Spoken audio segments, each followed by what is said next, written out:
Assalamualaikum warahmatullahi wabarakatuh. Perkenalkan, nama saya Kashfatur Rahmah.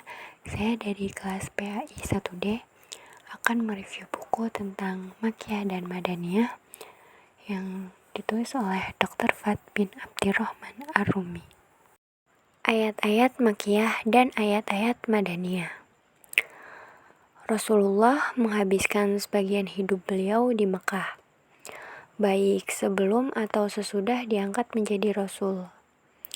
Kemudian hijrah ke Madinah dan menetap sampai wafat.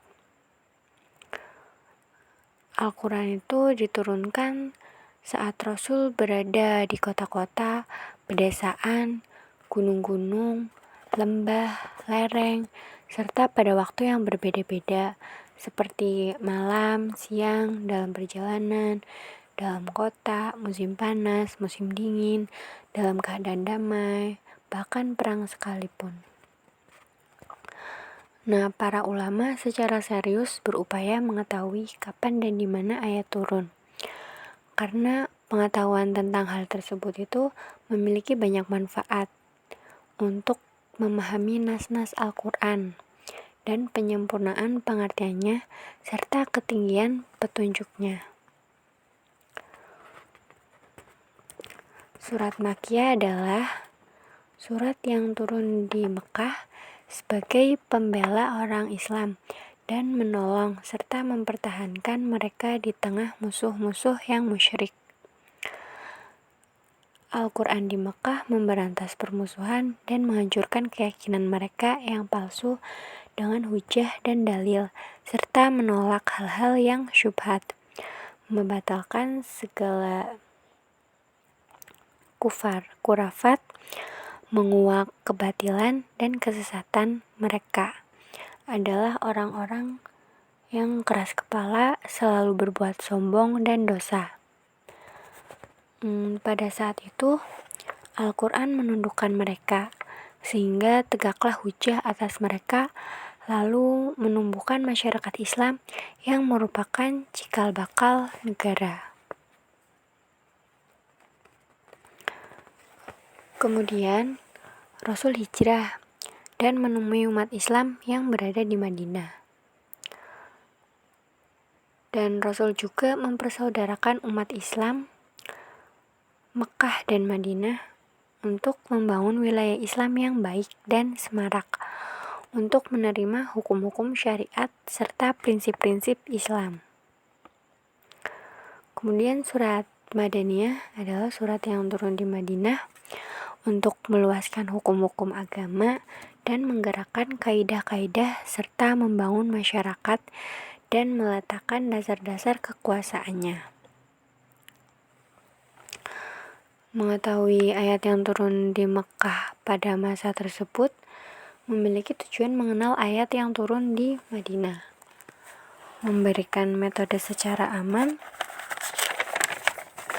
untuk dakwah Islam, serta memberikan pelajaran kepada para dai pada waktu dan tempat yang berbeda. Ali bin Abi Thalib berkata, "Demi Allah, tidak turun suatu ayat kecuali aku ketahui padahal apa ia diturunkan, di mana ia diturunkan. Sesungguhnya Tuhanku telah memberiku hati yang berakal dan lidah yang kritis." Ibnu Mas'ud juga mengatakan, "Demi Allah yang tidak ada Tuhan selain dirinya, tidak diturunkan sebuah surat dari kitab Allah kecuali aku mengetahui di mana ia diturunkan suatu ayat dari kitab Allah, melainkan aku mengetahui seseorang yang lebih tahu dari aku tentang kitab Allah yang jarak perjalanannya bisa dicapai dengan naik unta. Niscaya aku akan pergi kepadanya." Kriteria ayat Makkiyah dan Madaniyah. Surat-surat Madaniyah itu terdiri atas 20 surat, yaitu Al-Baqarah, Ali Imran, An-Nisa, Al-Maidah, An-Nafl, At-Taubat, An-Nur, Al-Ahzab, Muhammad, Al-Hujurat, Al-Hadid, Al-Mujadilah, Al-Hasyr, Al-Mumtahanah, Al-Jumu'ah, Al-Munafikun, At-Tolak, At-Tahrim, Al-Fat, dan An-Nasr. Kemudian surat yang diperselisihkan itu Al-Fatihah, Ar-Rod, Ar-Rahman, As-Sof, At-Taghabun, At-Tahfif, Al-Dardar, Al-Bayyinah, Al-Zalzalah, Al-Ikhlas, Al-Falaq, dan An-Nas. Kemudian surat Makkiyah itu jumlah suratnya ada 82.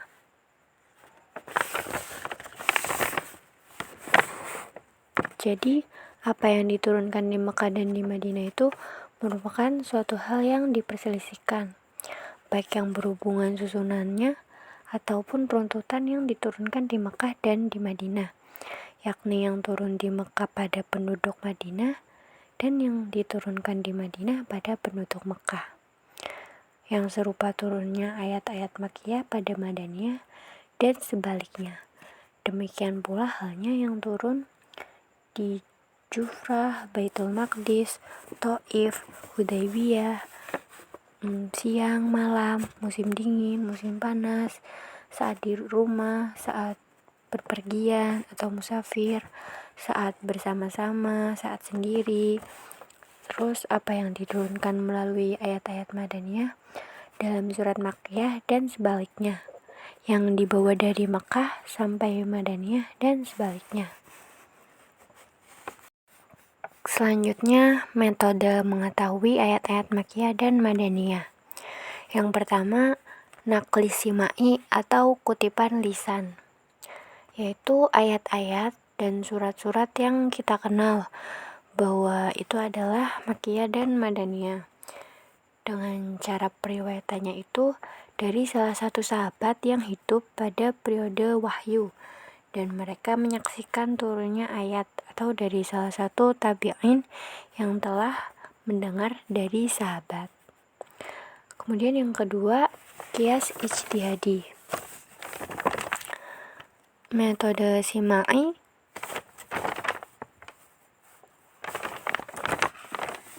simai adalah apa yang sampai kepada kita, yang turunnya dengan Makkiyah atau Madaniyah.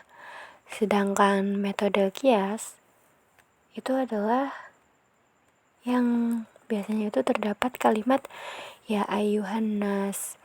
Di dalamnya terdapat qala diawali huruf hijaiyah kecuali surat Az-Zahrawin, yaitu Al-Baqarah dan Al-Imran dan Ar-Ra'du. Kemudian ada kisah Adam dan Iblis. Kemudian terdapat kisah Nabi dan umat zaman terdahulu. Semua kategori yang meliputi ciri-ciri tersebut adalah Makkiyah, sedangkan setiap surat yang memuat kewajiban dan hukuman itu adalah Madaniyah. Jadi Makkiyah itu surat yang meliputi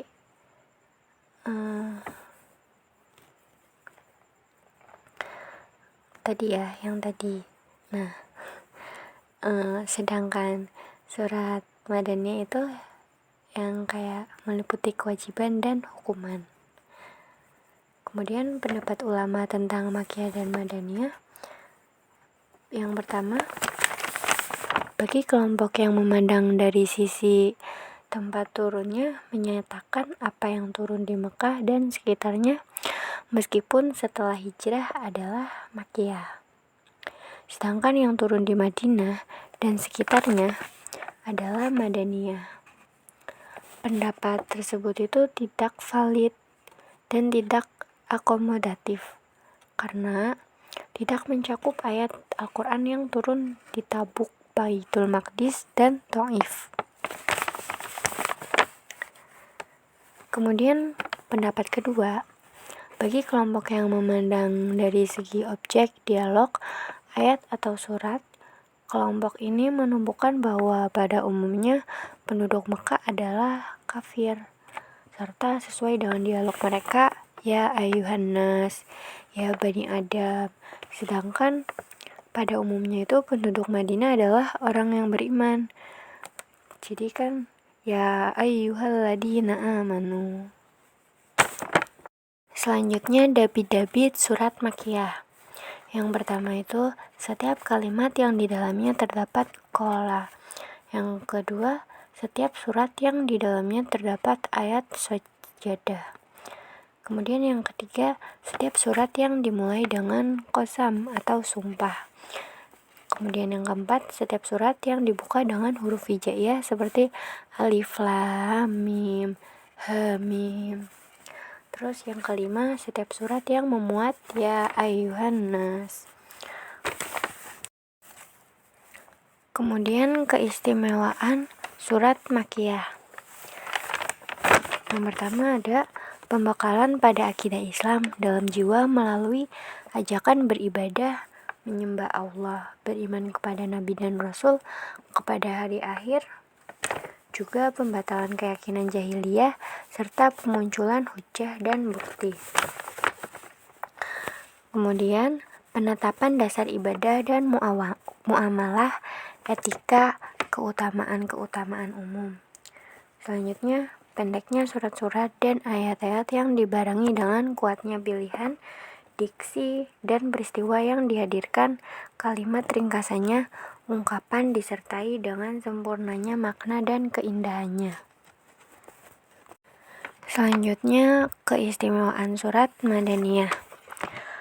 Pertama, Al-Quran berbicara kepada masyarakat Islam Madinah pada umumnya berisi tentang penetapan hukum syariah, ibadah, muamalah, sanksi, kewajiban, hukum, jihad, dan lainnya. Kemudian, yang kedua, di dalam masyarakat Madinah tumbuh sekelompok orang munafik. Lalu, Al-Quran membicarakan sifat dan menguak rahasia mereka. Kemudian yang ketiga, Al-Quran menguak penyimpangan terhadap agamanya sendiri dan menjelaskan kesalahan akidah dan mengajak kepada Islam dengan argumentasi, bukti, dan dalil. Kemudian yang keempat, suratnya panjang untuk menggambarkan luasnya akidah dan hukum Islam. Selanjutnya, ciri-ciri surat Madaniyah itu setiap surat yang di dalamnya terdapat kalimat ya ayyuhalladzina amanu. Terus yang di dalamnya menyinggung orang-orang munafik, yang memuat selanjutnya yang memuat batasan hukuman atau penjelasan mengenai kewajiban. Jadi itu ciri-ciri surat Madaniyah. Yang terakhir, manfaat mengetahui Makkiyah dan Madaniyah. Yang pertama, pembedaan nas dan mansuh karena yang terakhir adalah nasikh bagi terdahulu. Yang kedua, merupakan bantuan dalam menafsirkan Al-Quran. Ketiga, pengetahuan terhadap sejarah pembentukan hukum dan fase-fase pembenaran yang diiringi oleh keyakinan terhadap kenyataan. Yang keempat, pemanfaatan terhadap gaya bahasa Al-Quran dalam mengajak kepada jalan Allah. Yang kelima, mengetengahkan sejarah Nabi dengan cara mengikuti jejak beliau di Mekah serta sikap dalam berdakwah. Yang keenam, menjelaskan tugas dan perhatian kaum muslim terhadap Al-Quran.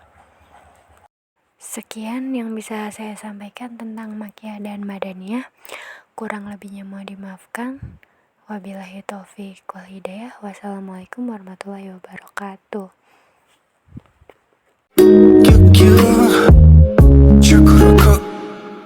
Cukuruku